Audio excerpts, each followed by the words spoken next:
इसके अंदर।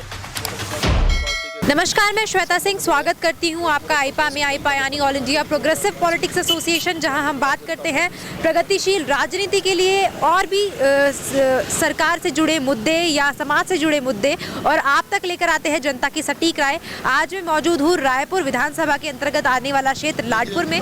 आज हम यहीं के रहने वाले कुछ लोगों से, युवाओं से बातचीत करेंगे कि 2022 में जो उनके मुद्दे होंगे जिसको लेकर वो वोट करने जाएंगे वो क्या होंगे। चलिए, हमारे साथ कुछ मौजूद हैं कुछ लोग, उनसे बात करते हैं।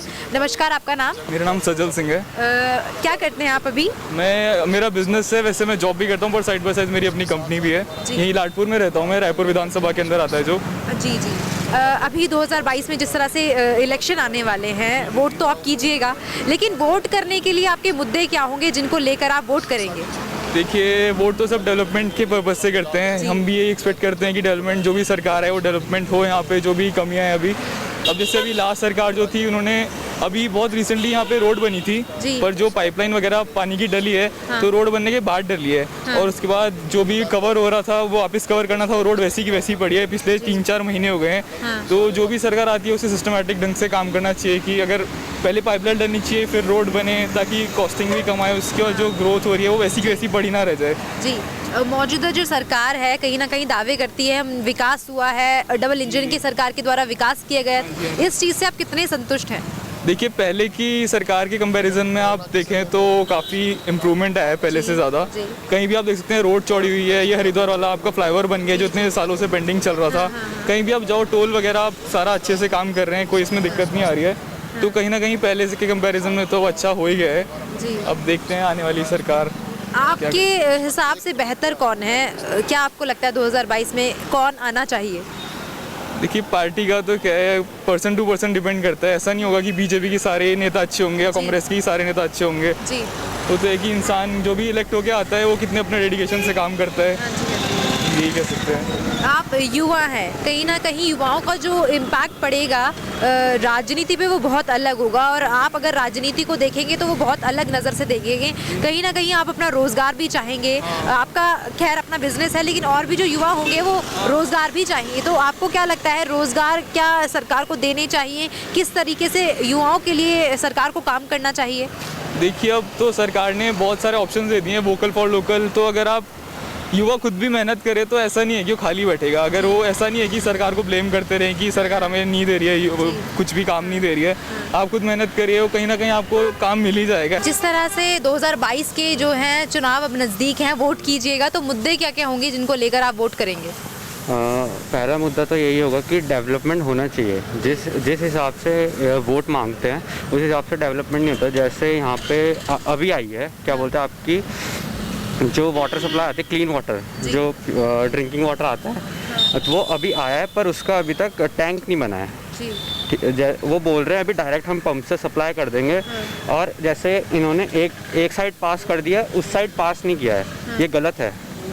हाँ, ये एक मुद्दा तो यही रहेगा कि डेवलपमेंट होना चाहिए।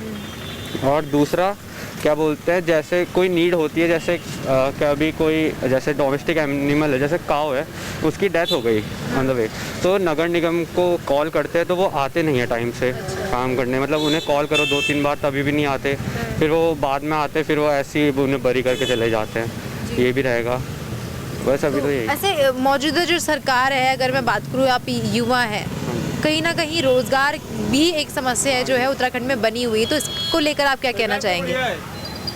देखिए, रोजगार का ऐसा है, अब गवर्नमेंट उस सेक्टर्स में जॉब्स निकालती हैं, पर क्या, जैसे कोविड का टाइम था तो उसमें टेस्ट हो नहीं पा रहे थे, तो अभी वो एक साथ सीटें निकाल दे रही हैं सारे। तो जैसे मान लीजिए आप पिछले साल के वो होंगे, पिछले साल की सीटें जो आई होंगी, वो उन्होंने उस साल तो कोई रिक्रूटमेंट हुआ नहीं है, वो इस साल रिक्रूट करेंगे, तो इस साल के बच्चे कहाँ जाएंगे? तो उससे तो वो बढ़ रहा है ना। तो सरकार को बाहर के जैसे कंट्रीज से जो कंपनीज आती हैं आपके डेवलपमेंट के लिए, वो अपने यहाँ पे प्लांट लगाना चाहती है, उन्हें अलाउ करना चाहिए, उन्हें फिजिबिलिटी देनी चाहिए। क्या बोलते हैं, हम टैक्स कम करेंगे, ये सब, जिससे यहाँ पे रोज़गार बढ़े। जी। अच्छा, कौन बेहतर है आपकी नज़र में? आपको क्या लगता है इस बार अगर आप वोट कीजिएगा तो किन मुद्दों को लेकर, मैंने पूछ लिया आपसे, लेकिन किसे वोट कीजिएगा और किस लिए आप वोट कीजिएगा, कि आपको क्या क्या उम्मीदें हैं अभी सरकार से? देखिए, हम बीजेपी को ही वोट करेंगे। क्या बोलते हैं, एक तो ये है आपका इंटरनेशनल बॉर्डर्स हैं जो हमारे, उनसे क्लोज रिलेशनशिप रखना चाहिए, तो बीजेपी ने बरकरार किया है। मनोज शुक्ला, मैं आरएसएस का आदमी हूँ, विश्व हिंदू परिषद का। जी मैं कट्टर जो है बीजेपी का आदमी हूँ। जी। मुद्दे आपके क्या होंगे अगर मैं रायपुर विधानसभा की बात करूं और डेवलपमेंट की बात करूं, तो आपको क्या लगता है कि कहीं ना कहीं जो है विकास हुआ है? अगर आप 2022 में जो है वोट करते हैं तो किन मुद्दों को लेकर आप वोट कीजिएगा? और मेरा विकास बहुत हुआ है। देखो, गरीबों के लिए आयुष्मान योजना जी जो मोदी जी ने की, वो गरीब के लिए बहुत बढ़िया है। जी। जनधन योजना करी, वो बहुत बढ़िया है हर गरीब के लिए। आपका नाम? महेश यादव। महेश यादव जी, क्या करते हैं आप? मैं ऑनर सेक्रेटरी में जॉब करता हूँ। जी। आपकी विधानसभा की अगर मैं बात करूं, रायपुर विधानसभा की, तो क्या लगता है कितनी डेवलपमेंट यहाँ पर अभी तक मौजूदा सरकार के द्वारा की गई है? ये काऊ प्रधान जी के हिसाब से तो सही काम चल रहा है उनका। जी। 2022 में अगर आप वोट करने जाते हैं तो किन मुद्दों को लेकर आप वोट करेंगे? मुद्दे क्या है, हम तो बीजेपी वाले हैं, बीजेपी को ही वोट देते हैं। अच्छा। तो लगता है आपको कि मौजूदा सरकार ने जो है विकास किया है? हाँ, दुगनी तेजी से विकास तो हुआ है। बीजेपी की सरकार में काफ़ी विकास हुआ है। रोडों का निश्चय बहुत अच्छे से हो रखा है, हर जगह रोड बढ़िया बन चुकी है। तो आप उन्हीं के साथ हैं? हाँ जी। किन मुद्दों को लेकर अगर मैं पूछूं, मुद्दे क्या क्या होंगे आपके? बिजली, पानी, सड़क, ये एजुकेशन, सब कुछ मिलाकर किन मुद्दों को लेकर आप वोट करेंगे? पहली बात तो ये कि सड़क के मुद्दे पे, और ये जो स्कूल जो फीस ले रही है, एक्स्ट्रा फीस जो मनमानी चल रही है एजुकेशन को लेके, जो प्राइवेट हैं जिनके पालन पोषण नहीं कर पाते अपने बच्चों का, मतलब तो वो गलत तरीके से मनमानी कर रहे हैं। ये जो स्कूल वाले मनमानी कर रहे हैं। ये आपका नाम? तुलसी उपाध्याय। लगता है आपको कि मौजूदा जो सरकार है उसके काम से आप संतुष्ट हैं और विकास कहीं ना कहीं हुआ है? थोड़ा बहुत हुआ भी है और कहीं कहीं कुछ अटकलें भी हैं। क्या अटकलें हैं? अभी सड़कें कभी नालियाँ जैसे ये बनी है, अभी पाइपलाइन डली है रिसेंटली। अब इस पर कोई कार्रवाई होती नहीं, खोदते हैं फिर छोड़ देते हैं। अच्छा। ये सब चीज़ें तो हैं ही। अगर आप 2022 अभी जो चुनाव आ रहा है, अभी 14 तारीख को वोट कीजिए, तो मुद्दे कौन कौन से होंगे आपके? अब इस बारे में अब क्या है, एक तो ये सड़कों का भी वो होना चाहिए, सड़कें साफ़ सफाई होनी चाहिए।